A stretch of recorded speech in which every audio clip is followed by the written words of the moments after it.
बिस्मिल्लाहिर्रहमानिर्रहीम। अस्सलाम वालेकुम। उम्मीद है आप सब खैरियत से होंगे। आज के व्लॉग में खुश आमदीद। आज का व्लॉग शुरू करते हैं इस दुआ के साथ कि जो भी खैर आप मकान तामीर कर रहे हैं उसमें अल्लाह ताला आपको रहना बसना नसीब फरमाए, खुशियों वाली लंबी ज़िंदगी आपको अता फरमाए। आज जो है वो बात करने वाला हूँ कि मार्बल की जब आप फिनिशिंग पे आते हैं, घर की तामीर की फिनिशिंग पे आते हैं, तो कुछ रिक्वायरमेंट्स ऐसी होती हैं जो बहुत हार्डर टू फाइंड होती हैं। उनमें से एक रिक्वायरमेंट ऐसी होती है कि अगर आप अपने घर के लिए मार्बल जो सीढ़ियों के लिए, किचन स्लैब के लिए या अपने सर्विंग टेबल के लिए, टेबल टॉप के लिए वाइट कलर में रिक्वायर करते हैं। वाइट कलर आपकी ख्वाहिश है कि वो बिल्कुल वाइट में होना चाहिए। और दूसरी बात ये कि उसका जो साइज़ है किसी चीज़ का, अगर वो भी बहुत ज़्यादा बड़ा है, तो ये दो ऐसी रिक्वायरमेंट्स हैं जो कि बहुत ज़्यादा मार्केट में ढूंढना आजकल मुश्किल है। तो खुसूसी इन चीज़ों के ऊपर आज एक ऐसी आइटम आपकी खिदमत में लेके आया हूँ जिसके बारे में आपको नाव दूंगा। इसकी तमाम इन्फॉर्मेशन आपकी खिदमत में पेश करूँगा और आपके लिए आसानी पैदा करने की कोशिश करूँगा। बड़े साइज़ से यहाँ पे मुराद ये है कि 2 फुट से जो बड़ा साइज़ होता है वो आम तौर पर मार्केट में अवेलेबल नहीं होता।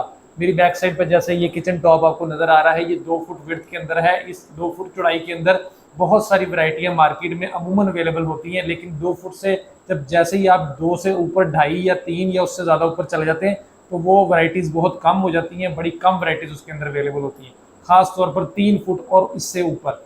मैंने देखा है कि कई लोग अपने घरों में एक सर्विंग काउंटर या एक टेबल की तरह के नुमा की चीज़ अपने किचन के अंदर बना लेते हैं।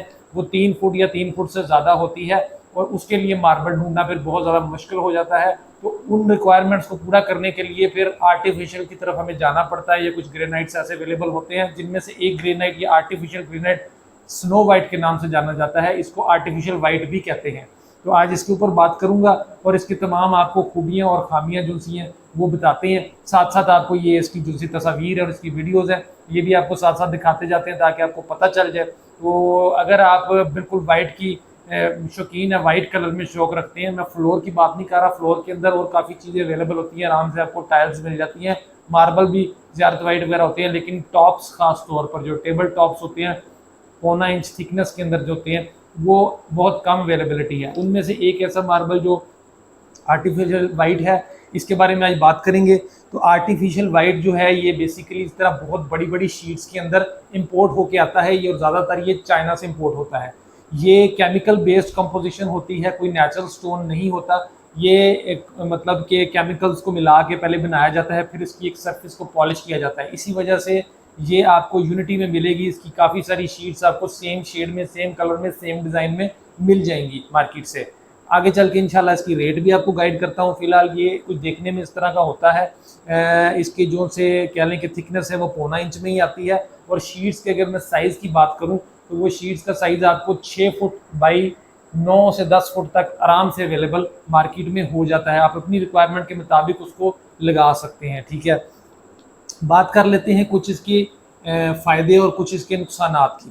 सबसे पहले अगर मैं फ़ायदे की बात करूं तो जो बुनियादी इसका फ़ायदा है कि आपकी इस रिक्वायरमेंट में ये चंद एक लिस्ट, शॉर्ट लिस्ट के अंदर ये एक ऐसी आइटम है जो आपको आराम से मिल जाएगी जब आप प्योर वाइट चाहते हैं और साइज़ भी आपको ज़्यादा बड़ा चाहिए। तो सबसे बुनियादी जो इसका फ़ायदा है वो आपको ईजीली अवेलेबल हो जाता है और आपकी रिक्वायरमेंट से मैच करता है। यानी कि जो बिल्कुल प्योर वाइट में है वो इस तरह के नेचुरल स्टोन्स बहुत कम हैं, उनके अंदर ये एक आर्टिफिशियल वाइट फॉल करता है। बाकी सारों में कुछ ना कुछ शेड्स आ रहे होते हैं या बिल्कुल वाइट वाली जो आपकी रिक्वायरमेंट है वो पूरी नहीं कर रहा। तो स्नो वाइट ऐसी चीज़ है जो आपकी ये जो वाइट की रिक्वायरमेंट है इसको पूरा करता है, बेटर लुक देता है। जाहिर है कि बहुत ज़्यादा वाइट होने की वजह से इसका जो सा कह लें कि एक कुशादगी की एक लुक पेश करता है। लाइट शेड हमेशा जितने भी होते हैं लाइट को रिफ्लेक्ट कर रहे होते हैं और उनमें से यही एक फ़ायदा होता है कि उनके ऊपर पड़ी हुई चीज़ें जो सी वो ज़्यादा ग्लो करती हैं, कंट्रास्ट करती हैं और एक खुला खुला सा खुलेपन का, कुशादापन का एहसास जो है वो आपको ये अगर आप अपने काउंटर पे लगा देते हैं। और ये इसके अलावा ये जो यूज़ होता है जैसे कह लें कि रेस्टोरेंट के काउंटर टॉप्स होते हैं जो बहुत ज़्यादा चौड़ाई में चाहिए होते हैं और क्लीनलीनेस की रिक्वायरमेंट्स की वजह से वाइट कलर इस्तेमाल करना होता है, तो उस जगह पे ये लगाया जाता है। अमेरिकन स्टाइल का अगर आप कोई किचन बनाना चाहते हैं जिसमें ज़रा वाइट, ज़्यादा कलर, कैबिनेट्स भी वाइट होते हैं, आपकी थीम इस तरह की है जिसमें वाइट इस्तेमाल करना चाहते हैं तो बड़ी आसानी से मिल जाएगा और ये आपकी उस रिक्वायरमेंट को पूरा करेगा। इसके अलावा अगर इसके कॉन्स की बात की जाए, इसकी ड्रॉबैक्स की बात की जाए, तो उसके अंदर सबसे बुनियादी एक ड्रॉबैक ये नज़र आ रहा होता है कि थोड़ी आर्टिफिशियल से लुक दे रहा होता है। मार्बल्स क्योंकि वेरिएशंस होती हैं और उस वेरिएशंस की वजह से उनकी एक अपनी ही खूबसूरती होती है जिसकी वजह से कह लें कि वो एक अट्रैक्शन पैदा कर रहे होते हैं और उसकी ग्लो बहुत ज़्यादा हो रही होती है। तो ये एक ड्रॉबैक में आता है कि ये आर्टिफिशियल सी लुक दे रहा होता है आपको।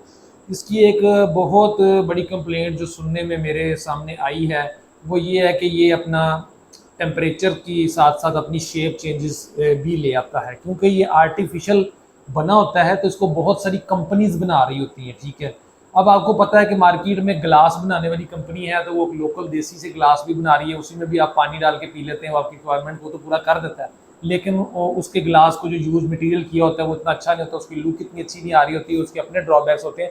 तो हल्का ग्लास भी मार्केट में अवेलेबल है, अच्छा भी ग्लास मार्केट में अवेलेबल है, ठीक है ना। तो इसी तरह से अगर आप आर्टिफिशियली किसी ग्रेनाइट की बात कर रहे हैं, स्नो वाइट की बात कर रहे हैं, तो उसको भी मुख्तलिफ कंपनीज बना रही हैं, तो इसकी वजह से ये मार्केट में इसका रेट काफ़ी ज़्यादा वेरी भी करता है और इसकी क्वालिटी भी काफ़ी ज़्यादा वेरी करती है। लेकिन जितनी भी अच्छी क्वालिटी हो, इसमें एक कंप्लेंट जो देखने में आई है कि ये थोड़ा सा दाग वगैरह पकड़ लेता है वक्त के साथ साथ, थोड़ा सा अपना कलर चेंज करता है। उसके अलावा वो अपनी शेप्स की तब्दीली, जो बहुत ज़्यादा कोल्ड एटमॉस्फेयर, बहुत ज़्यादा हॉट एटमॉस्फेयर में जब इसके ऊपर कोई गर्म चीज़ अगर आप रख देते हैं तो उसके अंदर भी इसको नुकसान पहुंचने का खदशा दूसरे मार्बल्स जो कि नेचुरल होते हैं उनकी निस्बत थोड़ा ज़्यादा होता है। स्टेन्स का रिस्क होता है। अक्सर देखा गया है कि इसके ऊपर जैसे ही आप कोई चाय वाला कप जिसके नीचे चाय लगी हुई थी वो रख के आप उठाते हैं ऊपर, तो उसके पीछे जो दाग लगता है वो आपको वाइप करने के बाद भी हल्का सा वहाँ पे एक कह लें कि अक्स उसका नज़र आ रहा होता है। ये काफ़ी इसकी शिकायत सुनने में आई है कि ये अक्स पक्के हो जाते हैं, कुछ स्टेन्स ऐसे इसके ऊपर पड़ जाते हैं जो कि वक्त के साथ साथ पक्के हो जाते हैं और वो फिर रिमूव नहीं होते। ठीक है, और इसके बाद जो इसका मसला ये है कि ये इरिपेयरेबल होता है। मार्बल्स जितने भी हमारे हैं, अगर उसमें कोई क्रैक आ गया या कोई उसके अंदर पॉलिश का मसला आ गया ना, तो वो किसी हद तक पैड शैड लगा के खुश्क पॉलिश के साथ उसको रिपेयर करना पॉसिबल फिर भी होता है। जो स्नो वाइट है ना, इसके ऊपर आप कोई चीज़ वो ड्राई पॉलिश वगैरह नहीं कर सकते, ये क्योंकि बहुत ज़्यादा वाइट होता है। तो दूसरा इसका गोले की जो सामने ये जैसे ये मेरे बैक साइड पे काउंटर लगा है तो इसका हमने एज राउंड ऑफ किया हुआ है, तो इसको जैसे आप राउंडिंग करते हैं ना इसकी, तो ये कुछ अनजान कारीगर या जो इसका काम नहीं जानते वो जब इसकी राउंडिंग करते हैं तो वो जो मटेरियल यूज़ हो रहा होता है उसका अपना रंग जो है इसके ऊपर चढ़ जाता है और जो इसकी सरफेस है और इसकी राउंडिंग वाला एरिया वाली जगह है वो वाली कलर में चेंज आ जाती है, वो मैल पकड़ जाती है बहुत ज़्यादा। ठीक है, तो इसकी जो राउंडिंग है वो करने के लिए वाटर यूज़ करना पड़ता है और वाटरिंग पैड्स वगैरह और इस तरह की चीज़ें यूज़ करके इसकी राउंडिंग करनी पड़ती हैं, जो कि हमारे पाकिस्तान में अमूमन इस्तेमाल नहीं की जाती। राउंडिंग के लिए हमारी ड्राई पॉलिश इस्तेमाल की जा रही होती है, ग्राइंडिंग की जा रही होती है, ड्राई ग्राइंडिंग की जा रही होती है। दूसरे मार्बल्स तो वो आराम से बर्दाश्त कर जाते हैं, लेकिन स्नो वाइट इसको बर्दाश्त नहीं करता और इसके अंदर इस तरह की जो है प्रॉब्लम्स आ जाती हैं। तो वाइट की एक अपनी मार्केट है, वाइट एक क्लास है बेसिकली जिसको बहुत ज़्यादा लोग पसंद भी करते हैं, इसकी डिमांड बहुत ज़्यादा है। करारा वाइट टाइल्स और इस तरह की जितनी भी हैं वो ज़्यादा है। अब अगर हम मार्बल की बात कीजिए तो उसके मतलब मुकाबले में जो मिलने वाला वो है ज़ियारत वाइट मार्बल, जिसकी अवेलेबिलिटी मार्केट में इतनी ज़्यादा नहीं होती। अब आ जाते हैं इसकी रेट्स के ऊपर बात कर लेते हैं। तो इसका रेट जो है ना जी, वो कम अज़ कम भी कह लें कि 800 to 900 से हल्के वाला जो है वो स्टार्ट होता है और फिर 2200-2500 रुपये तक चला जाता है पर स्क्वायर फीट रेट की मैं बात कर रहा हूँ आपके साथ। ठीक है, तो जितना भी वो अच्छी कंपनी का बना होगा, थोड़ा सा बेहतर हालत में होगा, वो ज़्यादा रेट होगा। इसके अलावा जो रेट का फ़र्क आता है छोटे और बड़े शहरों का। ठीक है, अभी हम साहिवाल से बिलोंग करते हैं, साहिवाल में इसके कंटेनर तो डेफिनेटली नहीं खुलते, डिमांड और सप्लाई की बात हो रही होती है। यहाँ पे जितनी डिमांड है उसके मुताबिक थोड़ा सा रिक्वायरमेंट किसी एक या दो दुकानदारों ने इसको रखा होगा। ठीक है, तो उस वजह से यहाँ पे वो उनकी इन्वेस्टमेंट क्योंकि लंबे अरसे तक ब्लॉक रहती है तो उसका रेट, उसका मार्जिन भी ज़्यादा रखना होता है उन्होंने, उनको मिलता भी डेफिनेटली महंगा है क्योंकि वो थोड़ी क्वांटिटी में लेके आ रहे होते हैं।